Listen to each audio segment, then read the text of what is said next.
Well, g'day everyone and welcome back to the channel. We're on the Maranoa River at the Neil Turner Weir, just outside of Mitchell, and this place is absolutely gorgeous. Check.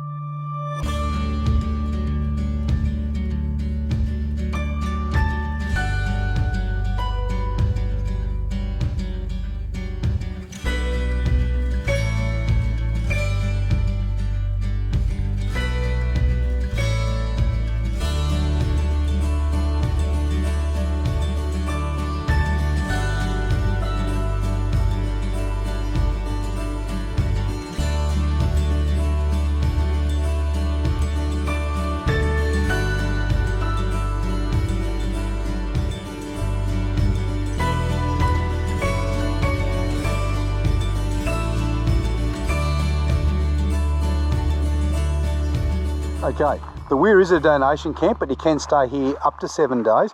I did read on WikiCamp someone said you can stay here for 10 and the council don't seem to mind, but I think if you're going to do that you certainly need to make a donation. But having said that, we went for a walk a little bit earlier and I think there's a couple of permanents hanging around down here. Anyway, it is a beautiful place. Look, it's got flushing toilets here, which we didn't expect and we didn't know. It does have water, so if you want to roll in and save yourself a bit of weight out on the road and fill up when you get here, I think I've seen about 6 or 7 taps around here at the moment where you can go and fill up with some fresh town water. And then you've got a day use area, which is a beautifully green grassed area. There's electric barbecues there. There's some areas you can sit down. You can have a bit of a picnic if you like. Bring the kids down, kick a footy, and you can even go swimming in the river. It is absolutely beautiful, this place. So we're going to hang out here for about the next 4 or 5 days. Go and check out the Artesian spa in town and whatever else Mitchell has to offer. Probably go to grab a counter at one of the local pubs. But whatever the case may be, I think we're for a pretty good time out here in central Queensland.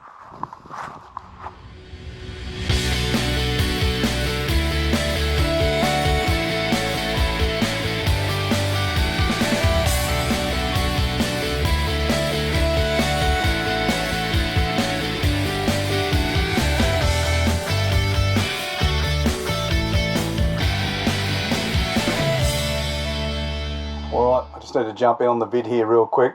When I was going through the edits for this week's episode, I've realised I've deleted just way too much.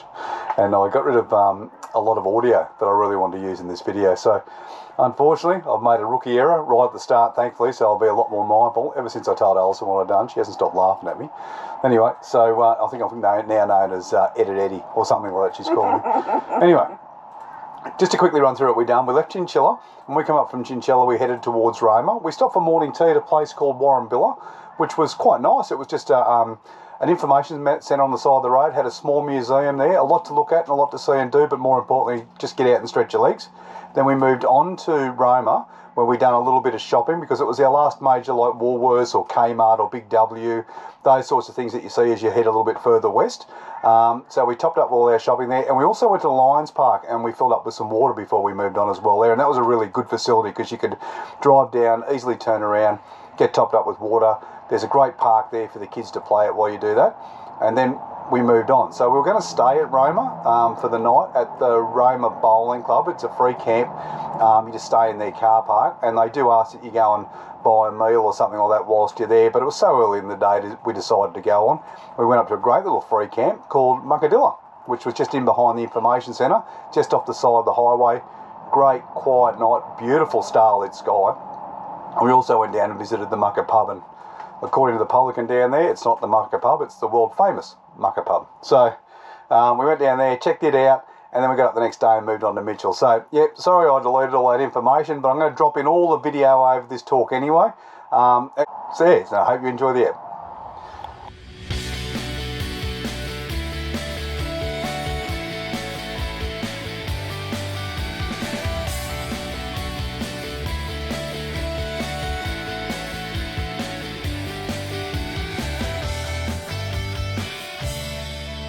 Well, it's Sunday night. We thought we'd do a roast. Got a roast chicken going on the barbie at the moment. So I thought, while I come out here to check the chicken, and I've got to say, have a look at that. That's looking really good at the moment. I've got to check the temperature of that just to make sure that she's cooked. I thought I'd have a talk to you about our Weber. Now, I think most people would be aware by now, but if you're not, you can't use your Weber barbecue if you hook it up onto your gas bayonet. There's a gas law or regulation that prohibits it here in Australia at the moment.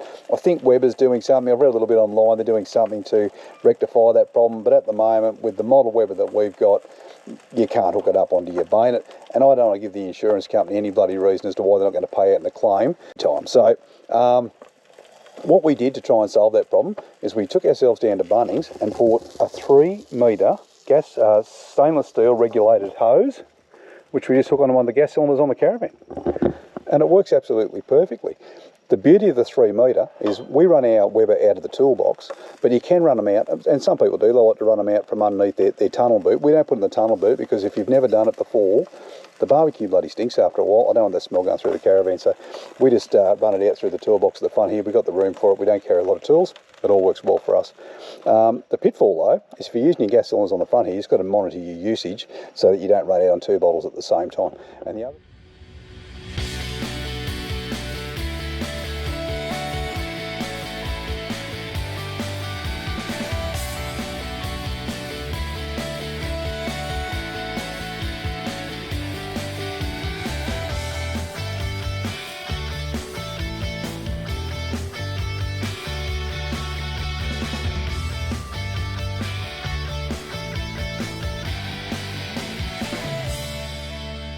Well, Ali and I are just packing up at the moment. We're going to leave Mitchell today and we're going to keep heading west. I think we're going to go to Morven is the name of the place today. There's a donation camp up there for about $5 a night, $10 if you want a bit of power. We'll see how we're going for power because it's been cloudy for a few days. Anyway, so here we go. But what I thought I'd do before we left is just show you how we hook up our Starlink for travel. So if you have a look here, and this is not my idea, but this is the idea that I got from Campedia and then just vanning it. We've mounted our Starlink mount to the top of our toolbox, and all I did was drill some 6mm holes in through the toolbox, and I got some 6mm stainless steel bolts, some big washers which are on the inside in there, and some nuts. I screwed all that on so that these bolts become like posts, and then I got some wing nuts and I screw those down to secure the legs. And then I went to Super Cheap and I bought some, I think they call it half hose to protect your cable, and I got 3 metres. That cost me like $6. And I just roll that through to the back of the car. Because I've got a ute canopy on the back, all I do is I just lift that up. It protects it when we're driving from any rocks and those sorts of things. I bought this at Super Cheap, at Bunnings, and this was fantastic. It's a cord winder for an extension cord. It holds your Starlink cable absolutely perfectly. It's clean, it's tidy, it's out of the way. I'll put our modem anywhere in the back of the car, just somewhere it's going to secure. We've had it there for about 2 weeks now. It doesn't fall over anywhere. And the last thing that I do before we go, and this is the important part, is turn my inverter on. So we have a 1000-watt inverter inside the car. Runs this perfectly throughout the course of the day. And all we do now is probably wait about 10 minutes for Elon. We call our Starlink Elon after Elon Musk, to find Elon find his place in the world, and we're good. Once we start travelling, the dish flattens out at about 60k an hour, and we get good reception. So it runs all of our navigation gear inside the car. It also runs our phones. I can do Wi-Fi calls, all those sorts of things, but you can't get text messages. But other than that, absolutely fantastic. Thanks very much, Campedia. Thanks very much, Just Fanning It.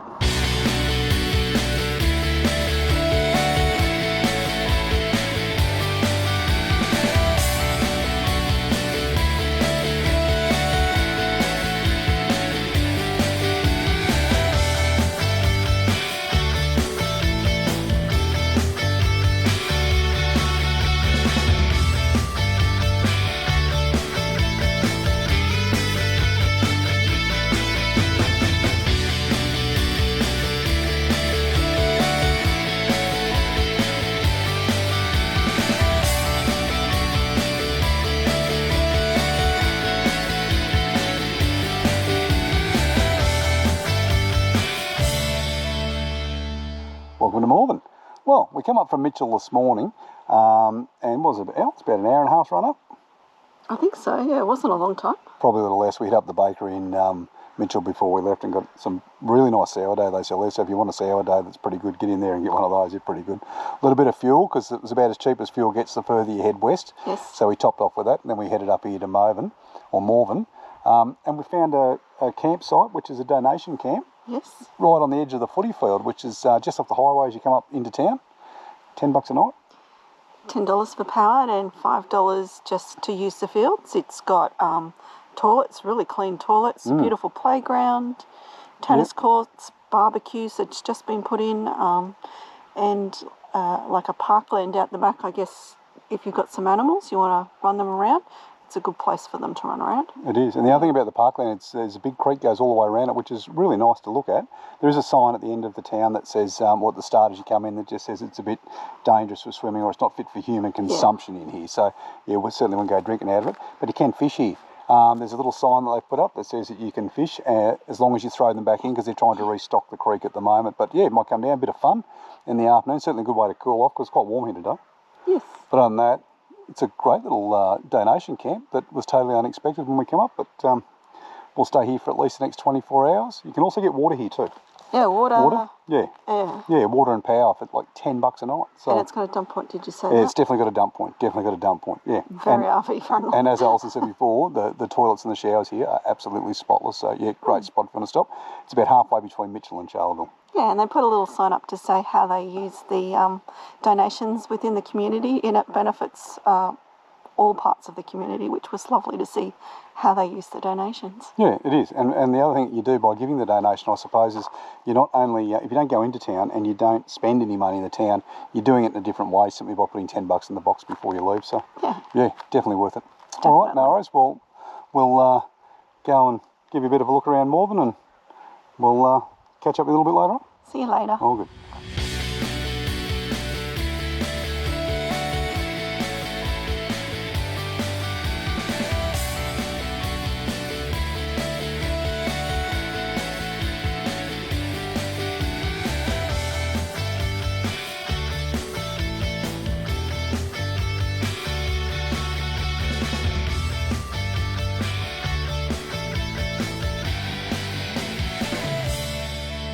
So Steve, we just left the Morven footy fields. What do you think of it? Yeah, I really enjoyed it. It was just a quiet overnighter. I think what I enjoyed most was it was $10 for the night, a donation camp. It does have a sign out the front that says, you know, if you don't intend to pay, then don't stay.